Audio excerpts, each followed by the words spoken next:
monde, j'espère que vous allez bien. On se retrouve aujourd'hui pour la vidéo des sorties livresques du mois de juin. Donc j'espère que vous avez du temps devant vous puisque je pense que la vidéo va durer assez longtemps. J'ai vraiment beaucoup de sorties à vous parler.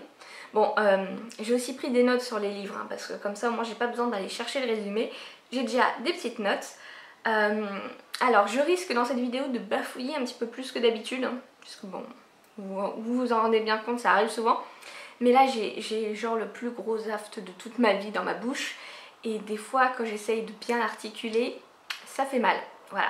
Bref, commençons tout de suite.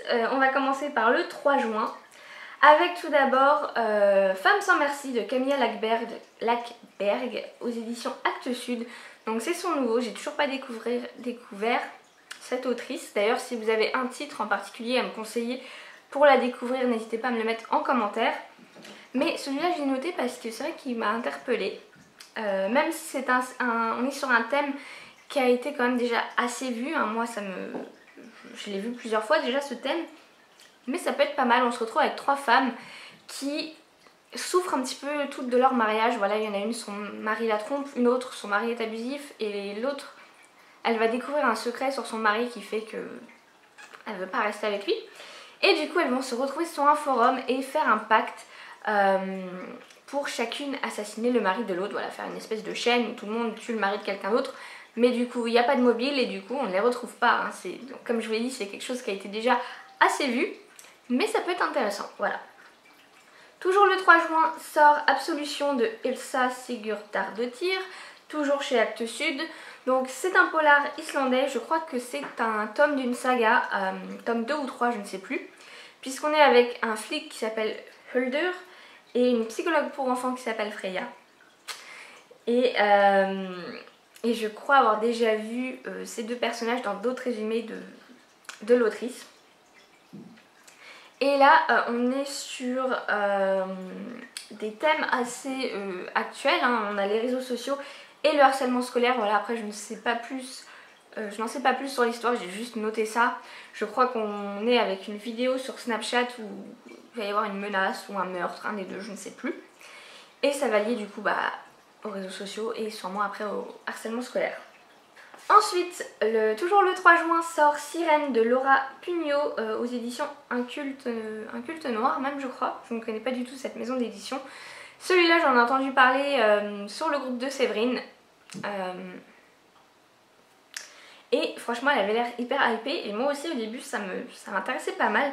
Donc on se retrouve en fait dans un monde post-apocalyptique dominé par les Yakuza. Ok, pourquoi pas. Et en fait les gens meurent à cause d'un cancer noir, ça s'appelle, et qui est provoqué par par certains rayons du soleil. Ok. Et du coup toutes les personnes riches vivent dans des bunkers. Alors je sais pas si c'est sous l'eau ou sous terre, mais bref, ils sont plus à la surface du sol en tout cas.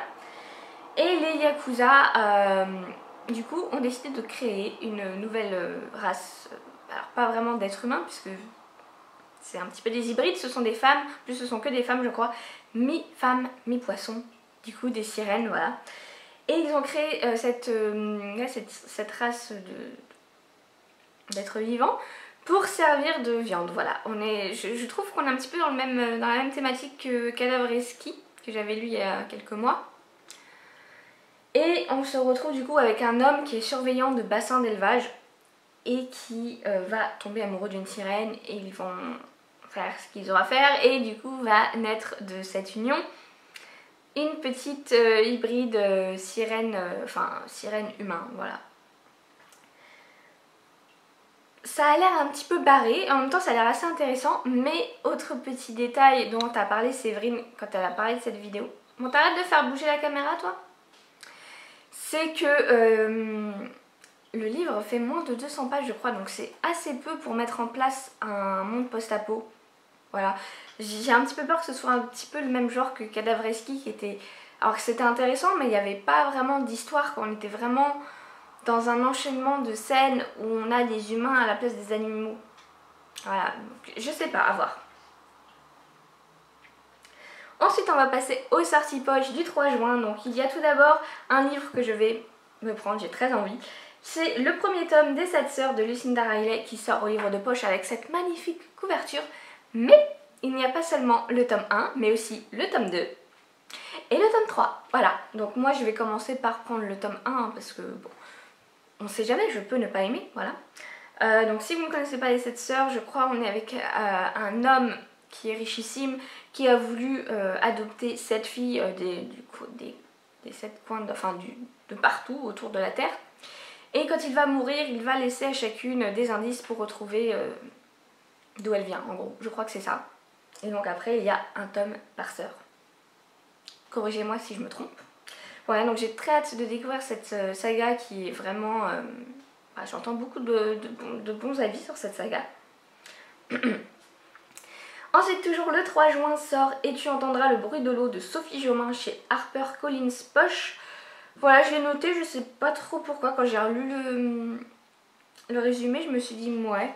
Qu'on est avec une journaliste qui est un petit peu limite du burn-out, elle en peut plus, elle n'arrive plus trop à se reconnaître dans ce qu'elle fait. Du coup, elle part dans un petit bungalow dans la baie de Somme pour un petit peu faire le point sur sa vie, réfléchir, voilà, se poser tout un tas de questions. Et là-bas, il y a aussi un homme qui vient un petit peu pour la même chose et ils vont pas arrêter de se croiser, je crois. Et je pense forcément qu'il va y avoir une histoire d'amour. C'est ça en fait qui me fait me dire pourquoi j'ai noté ce livre. Je sais pas, à voir. Ensuite, on passe au 4 juin et sort un livre qui est attendu par beaucoup de personnes, je pense, c'est Il était 2 fois de Franck Tillier chez Fleuve. Moi aussi, je l'attends impatiemment. D'ailleurs, j'ai même fait une pré-demande sur NetGalley, mais bon, je pense pas que je l'aurai, hein, puisque là, il va sortir et j'ai pas de nouvelles. Donc là, on se retrouve du coup dans un one-shot, on n'est pas du tout dans la saga Charcot et Nebel, c'est pour ça d'ailleurs qu'il m'intéresse, vu que dans sa saga Charcot et Nebel, j'ai lu que le premier tome de Charcot. Donc je vais pas aller loin. Et donc là on se retrouve, je crois, alors je sais pas si c'est un flic, mais en tout cas avec un homme dont la fille va disparaître. Donc en 2008, sa fille disparaît, il retrouve que son vélo à un endroit, près d'un hôtel je crois, je sais plus. Attendez, celui-là j'ai pas pris de notes parce que je pensais bien connaître le résumé. Et je me rends compte que, bof. Voilà, donc l'homme est un lieutenant de gendarmerie, c'est sa fille de 17 ans qui disparaît. On retrouve que son vélo posé contre un arbre. Donc il va commencer une enquête et son enquête va le mener à un hôtel, l'hôtel de la Falaise. Et là du coup le propriétaire va lui donner accès à son registre et lui propose de le consulter dans la chambre 29, au 2e étage. C'est important. L'homme doit sûrement enquêter depuis pas mal de temps sans vraiment se reposer. Il s'endort, exténué. Et il va se faire réveiller en pleine nuit, oui, par des impacts contre sa fenêtre. C'est tout simplement une pluie d'oiseaux morts. Logique. Et quand il se réveille, il va se rendre compte qu'il n'est plus dans la chambre 29 au 2e étage, mais dans la chambre 7 au rez-de-chaussée. Et surtout, on va lui dire qu'on n'est plus en 2008, mais en 2020. Je sais pas du tout, enfin je pense du coup on part un petit peu dans du fantastique, enfin j'ai l'impression, mais ça a l'air juste génial, j'ai trop hâte de pouvoir le lire. Je suis trop pressée. On va passer aux sorties poche du 4 juin. Tout d'abord sort Vic de Ragnar Jonasson chez Point. Je ne sais plus c'est lequel tome, dans quel ordre, puisqu'ils ne les sortent pas dans l'ordre. Tout ce que je sais c'est que le dernier c'est Mulk. Je crois que c'est l'avant-dernier ou l'avant-avant-dernier. Je ne sais plus. Bref, en tout cas, ça doit être le tome 4 ou 5 ou 3 ou 4, je ne sais plus, de la saga avec l'inspecteur Harry Thor. Donc je me le prendrai un de ces jours, hein, puisque je ne sais plus où j'en suis dans cette saga. J'ai lu les 2 premiers tomes, je crois. Toujours le 4 juin en poche sort Lucas de Franck Tillier chez Pocket. Donc il fait partie de la saga Charcot et Annabelle, du coup pour le moment je ne me l'achèterai pas, hein, même si il me faisait pas mal envie. À chaque fois oui j'ai des tomes de cette saga qui me font trop envie, mais je veux vraiment les lire dans l'ordre pour pas perdre un petit peu tout ce qui concerne les personnages principaux. Mais voilà, par exemple Pandémia, j'ai trop envie de le lire, surtout là voilà avec tout ce qui se passe, ça m'avait donné envie. Mais je ne peux pas puisqu'il faut d'abord que je lise plein d'autres avant. D'ailleurs je me demande si Pandémia c'est pas le livre où Charcot et Annabelle se rencontrent. Je suis pas sûre hein, mais je crois. On passe ensuite au 10 juin où sort Pas de secret entre nous de Samantha Downing chez les éditions Hauteville. Alors je crois que c'est le nouveau nom de Milady. Je suis pas sûre mais je crois. J'avais entendu parler de ce livre quand il était en VO seulement, sur la chaîne de Kayla, donc qui s'appelle Books and Lala, où elle nous parlait de thriller. Mais je sais plus trop dans quel contexte. Je sais juste que le livre s'appelait My Lovely Wife et qu'à l'époque je l'avais noté, enfin je l'avais mis dans une liste. Parce que sur Amazon je me suis fait une liste où j'ai que des romans en VO et j'ai appelé la liste en gros attente sortie VF. Et du coup je l'ai mis dedans et je ne sais pas comment, je crois que c'est le nom de l'autrice qui m'est revenu quand je l'ai vu dans les futures sorties. Donc bref, en tout cas c'est un thriller domestique où on a un couple parfait. Bon ça au final ça commence un petit peu à me saouler à chaque fois d'avoir ces couples parfaits. Donc un couple parfait qui se fait un petit peu chier dans sa vie je crois et qui va commencer à jouer à des jeux dangereux. Ça ce ne sont pas mes mots, c'est dans la quatrième de couverture. Des jeux dangereux et je crois que les femmes vont disparaître. Et j'avais vu dans les... Vous savez, il y a toujours des commentaires d'auteurs ou de journaux ou quoi, que c'était un mélange de Mr. and Mrs. Smith et de Dexter. J'aime pas spécialement Mr. and Mrs. Smith, mais je sais pas. Je l'avais noté, donc je me dis que voilà, je le lirai et je me ferai mon propre avis. Ensuite, c'est un livre, celui-là, le résumé me tente vraiment beaucoup. C'est Quand je ne serai plus là de Linda Green aux éditions Prélude. Je vais vous lire le résumé parce que je l'ai noté tel quel et je pense que c'est le mieux pour bien comprendre.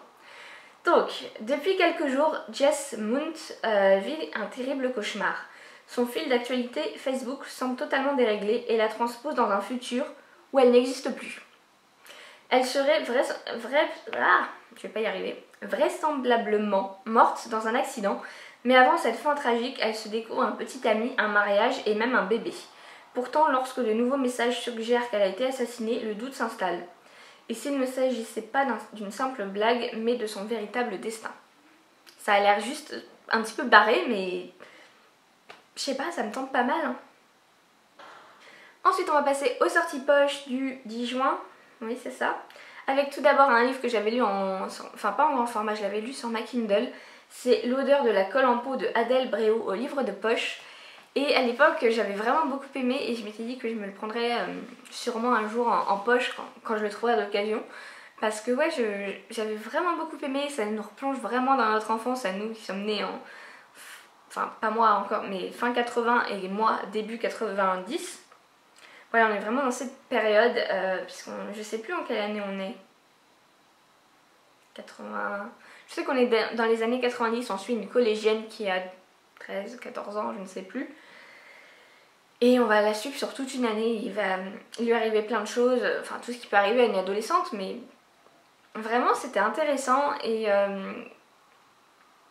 en plus de ça, il y avait des thèmes assez importants quand même qui étaient abordés. Et avec plein de petites Madeleine de Proust qui nous ramènent à notre enfance. Donc franchement c'était vraiment génial. Et ensuite en poche sort Une seconde de trop de Linda Green, donc au livre de poche. Donc c'est celui qui était sorti l'année dernière. Je crois d'ailleurs que vous en avez parlé dans les sorties livresques l'année dernière. Je crois qu'on est dans une simple histoire de disparition d'enfants. Voilà, il me tente un petit peu moins que celui de cette année qui sort. Mais peut-être que je me le prendrai quand même en poche pour tester. On passe ensuite au 11 juin. Donc tout d'abord sort Le sourire des fées de Laure Manel chez Michel Lafon. J'ai pas spécialement lu le résumé puisque j'ai très vite vu que c'était la suite de La mélancolie du kangourou, je crois, que je n'ai pas lu. Voilà, je l'ai même pas dans ma palle. Mais si ça vous intéresse, sachez qu'il sort le 11 juin. Le 11 juin sort aussi Un été norvégien de Einar Már Guðmundsson aux éditions Zulma. Donc celui-là je l'ai noté, c'est plus pour moi, je pense pas que ça va intéresser beaucoup de monde, mais bon. C'est un roman initiatique qui se passe dans les années 70. On a des jeunes Islandais qui partent en voyage et je crois du coup ils vont se retrouver en Norvège et passer leur été en Norvège.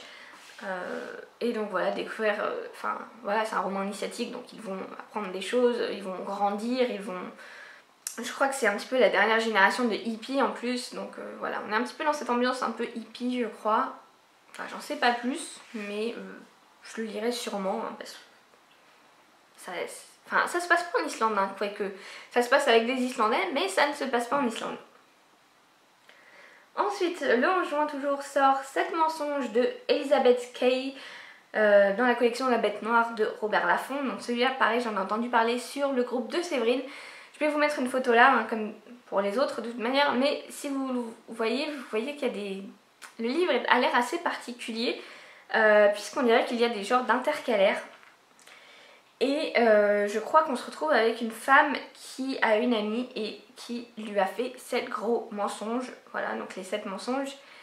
Et qui sont des mensonges quand même assez importants. Et puis de toute façon, plus on ment, plus ça devient compliqué et plus on ment pour cacher son premier mensonge. Mais voilà, rien que déjà le livre a l'air original. Après, l'histoire à voir, je ne sais pas. Mais ouais, franchement, ça a l'air assez intriguant. Et ensuite, toujours le 11 juin, sort Les jours où je suis née de Valérie François chez Hugo Roman. Oui, chez Hugo Roman. Donc là, on se retrouve avec un livre qui a été déjà auto-édité. Parce que quand j'ai fait mes recherches, j'ai vu qu'il y avait déjà plein de notes alors qu'il n'était pas sorti. Et j'ai découvert, oui, qu'il avait été auto-édité et qu'il est très bien noté. Donc je crois qu'on se retrouve avec une fille française, donc je crois qu'elle est ado au moment du livre. Et en fait, elle a été enlevée quand elle était bébé par des gens au Vietnam. Et du coup, elle a grandi au Vietnam, élevée par sa mère kidnappeuse. Et là, en fait, elle a été... Enfin, son père vient la récupérer. Je sais pas comment ça se passe ou quoi. Mais du coup, elle retourne en France et elle va devoir, du coup, revivre en France. Découvrir un petit peu la vie qu'elle aurait eue. Enfin, je sais pas trop, là, je brode, mais en tout cas, le postulat de base m'intéresse vraiment pas mal. Donc en poche, le 11, de sûr sort Un parfum de rose et d'oubli de Martha Hall Kelly chez Pocket. Donc je crois que c'est la suite de le lilas ne refleurit qu'après un hiver rigoureux, que j'ai toujours pas lu. Donc bah, ça va, j'ai le temps avant de me procurer le 2 en poche. On passe ensuite au 17 juin et sort un livre que j'attends impatiemment, c'est Et que durent les moments doux de Virginie Grimaldi chez Fayard. Donc vous le savez, j'adore Virginie Grimaldi. J'avais été un chouïa déçue par son livre de l'année dernière, mais celui-là j'ai trop hâte. Je ne sais même pas de quoi ça parle, mais la couverture est magnifique. Et voilà, et forcément avec un auteur on n'aime pas tous ses livres de la même manière, mais chaque fois qu'elle en sort un, je me dis peut-être que là ça sera the méga coup de cœur. Mais je pense pas qu'il va détrôner Les Grands Temps de rallumer les étoiles hein, quand même. Bref, j'en sais rien parce que je ne l'ai pas lu. Mais j'ai hâte de le lire. Toujours le 17 juin sort No Sex in the City de Candace Bushnell chez Albin Michel. Et c'est tout simplement un petit peu la suite de Sex and the City. Là ça s'appelle No Sex in the City puisque Carrie je crois est dans sa cinquantaine. Je sais plus si comme dans le film elle est mariée à Big ou pas. Ah non, c'est pas du tout ça. Elle aborde ici les problèmes rencontrés par les quinquas qui se retrouvent seuls sur le marché de l'amour.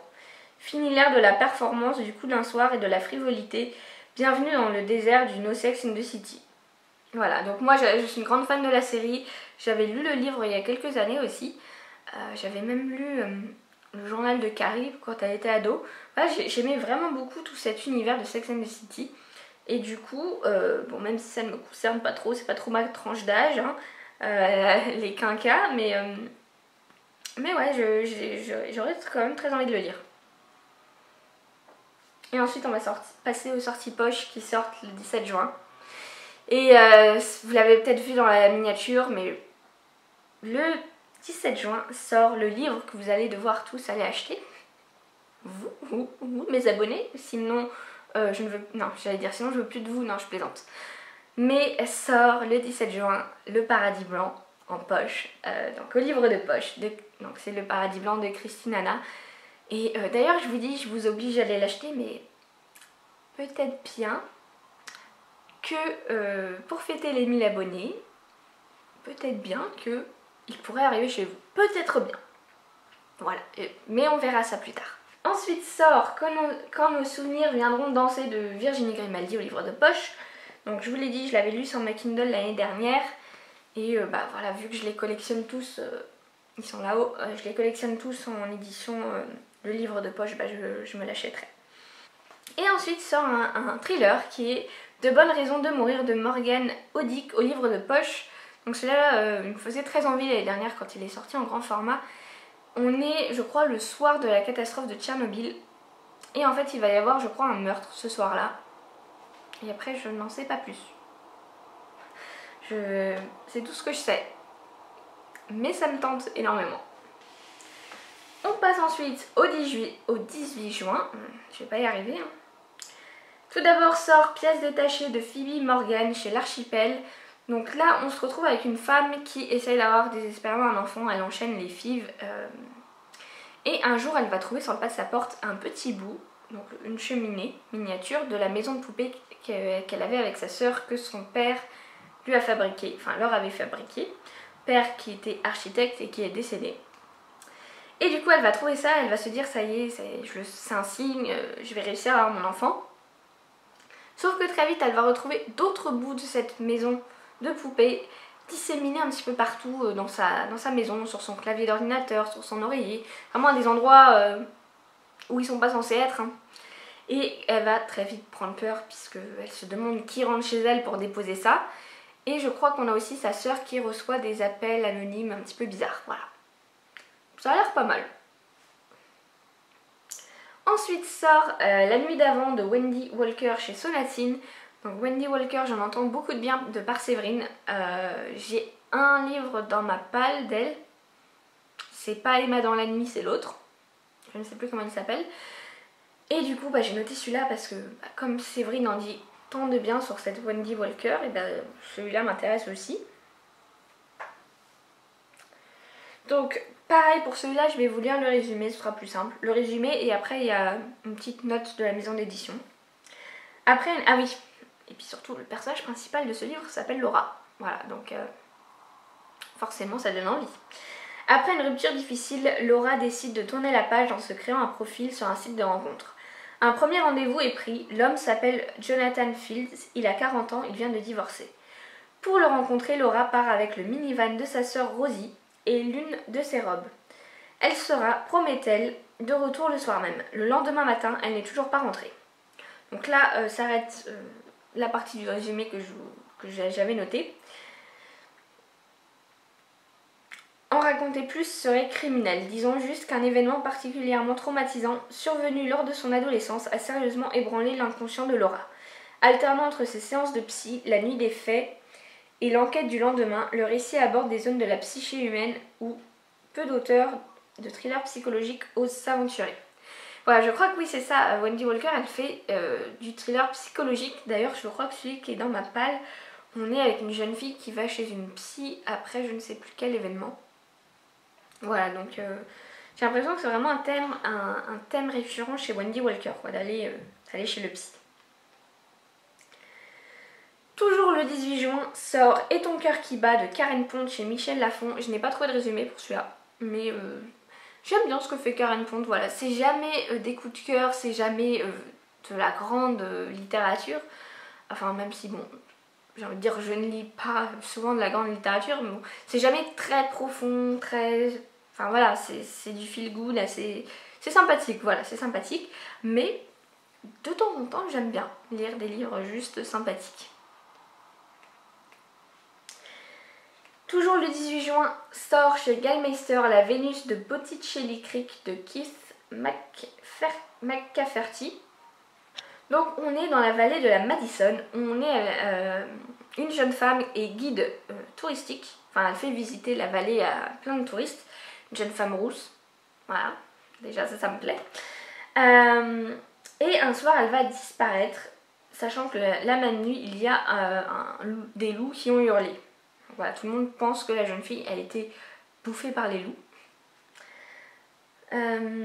Et du coup, on a un shérif qui va se lancer à sa recherche et qui va trouver le corps d'un homme empalé sur les bois d'un cerf.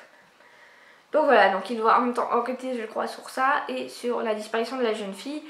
Ah, c'est une shérif? Non, le shérif. Le shérif Martha Ettinger.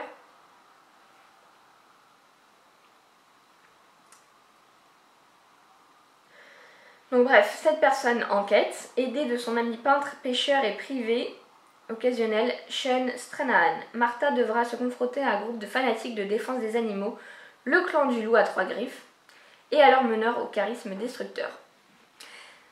Je sais pas, il me tente pas mal celui-là. En plus j'aime bien ce que fait Galmister, donc peut-être l'année prochaine s'il sort en totem. On passe ensuite aux sorties poche du 18 juin et sort Sauvage de Jamie Bradbury chez Galmister. Donc je sais toujours pas ce que je vais faire vis-à-vis de ce livre. Je l'ai lu l'année dernière sur ma Kindle. J'ai failli l'abandonner, au final ça a été un gros coup de cœur, une de mes meilleures lectures de 2019. Et à la base je voulais attendre la sortie totem parce que j'en ai plein des totems et que j'aime beaucoup ces éditions, enfin cette collection en tout cas. Et voilà, ils font toujours des couvertures magnifiques et je m'attendais à ce qu'elles soient magnifiques. Mais comparé à la couverture grand format,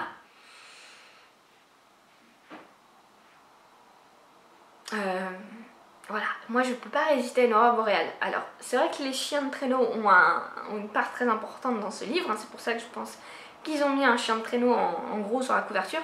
Mais l'aurore boréale quoi les gars, je peux pas, du coup j'hésite, est-ce que je me prends en grand format? En plus je crois que c'est du hardback avec une jaquette et tout, enfin ils sont magnifiques aussi leur grand format maintenant. Je vais peut-être me prendre le grand format quand même. Voilà, bref en tout cas, n'hésitez pas à découvrir cette très belle histoire qui se passe en Alaska. Sort aussi en poche Les corps cachés de Caroline Kepnes chez Pocket, donc c'est le tome 2, enfin la suite de Parfaite. En gros c'est la saison 2 de You je crois, je sais pas s'ils se sont inspirés du livre pour faire la saison 2. D'ailleurs je n'ai jamais fini la saison 2, c'est assez bizarre. Je l'ai commencé il y a des mois et en ce moment je suis pas trop série en même temps, c'est pour ça. Bref, et voilà c'était tout du coup pour ces sorties livresques. Je n'ai rien trouvé d'intéressant après le 18 juin. Peut-être que ça sera annoncé plus tard, en tout cas pour l'instant je n'ai rien. Il y aura sûrement des sorties poche fin juin. Souvent les sorties poche d'ailleurs je les loupe. Pas toujours mais certaines oui. Bref, je vais vous laisser et du coup on se retrouve très prochainement pour une nouvelle vidéo. Salut!